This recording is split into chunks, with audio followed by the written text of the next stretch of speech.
Il y a des choses que l'on regrette toute une vie. Des secrets qu'on aurait préféré ne jamais découvrir. Et parfois, un simple objet peut faire basculer un destin. Pour moi, cet objet, c'était un cahier. Un cahier interdit. Bienvenue sur Nuances d'Humanité, là où les différences deviennent des ponts. Ici, chaque histoire vous rappelle que l'amour, la tolérance et l'espoir n'ont pas de couleur. Si vous croyez, vous aussi, en la beauté de l'humain, abonnez-vous, activez la cloche et entrez dans l'émotion vraie. Je m'appelle Clara, et il y a 3 ans, j'ai ouvert quelque chose que je n'aurais jamais dû toucher.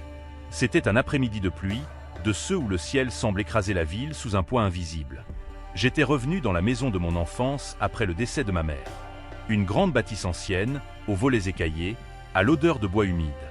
Je devais trier ses affaires. Classer, ranger, oublier. Mais en montant au grenier, j'ai trouvé une vieille malle en cuir, coincée sous une pile de draps jaunis. Elle portait une serrure rouillée et une étiquette à moitié arrachée où je pouvais lire. Ne pas ouvrir. Le genre d'inscription qui, évidemment, vous donne envie de faire l'inverse. Je suis resté figé. Il y avait quelque chose, une énergie presque palpable, qui semblait émaner de cette malle. Comme si elle me défiait. J'ai tiré dessus, forcé un peu, et la serrure a cédé dans un petit craquement sec. À l'intérieur, il y avait un seul objet, un cahier noir. Usé, jauni, et au centre, en lettres rouges, presque effacé. Ne jamais lire. Je me suis assise sur le vieux parquet du grenier, le cahier entre les mains. Le silence autour de moi était lourd, coupé seulement par le bruit de la pluie sur le toit. Mon cœur battait fort. J'avais l'impression que si j'ouvrais ce cahier, il se passerait quelque chose. De définitif. J'ai résisté. 5 minutes. Peut-être 10. Puis j'ai ouvert. Les premières pages étaient remplies d'une écriture fine, régulière, celle de ma mère. Mais ce n'était pas un journal intime ordinaire. Non. Chaque ligne semblait trembler de vérité brute. Elle parlait d'un homme. Pas de mon père. D'un amour interdit. D'un enfant qu'elle avait perdu avant ma naissance. J'ai senti un frisson parcourir mon corps.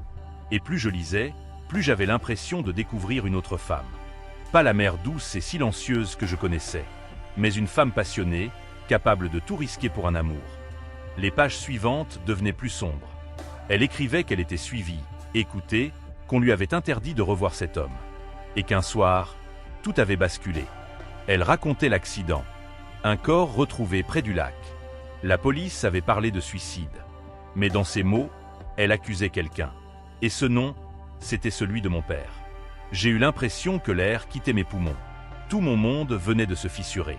Quand j'ai confronté mon père, il n'a pas nié. Ses mains tremblaient. Ses yeux étaient rouges. Il m'a dit « Tu ne sais pas tout, Clara ». Et là, il m'a raconté. Ce soir-là, il avait surpris ma mère et cet homme en train de préparer leur fuite. Il avait perdu le contrôle, une dispute avait éclaté. Un geste de trop, une chute, et l'homme était mort. Ce n'était pas un meurtre prémédité, mais c'était un meurtre quand même. Il m'a supplié de le pardonner. Mais comment pardonner, quand toute votre vie repose sur un mensonge? J'ai refermé le cahier ce jour-là, et je l'ai remis dans la malle. Mais je sais que plus rien ne sera jamais comme avant. Le cahier interdit m'a volé mes illusions. Il m'a donné la vérité, mais la vérité a un prix. Et parfois, il vaut mieux ne pas ouvrir certaines pages. Merci d'avoir partagé ce moment d'humanité avec nous. Si cette histoire vous a touché, likez, commentez, et surtout, abonnez-vous pour ne rien manquer. Chaque semaine, une nouvelle nuance vous attend.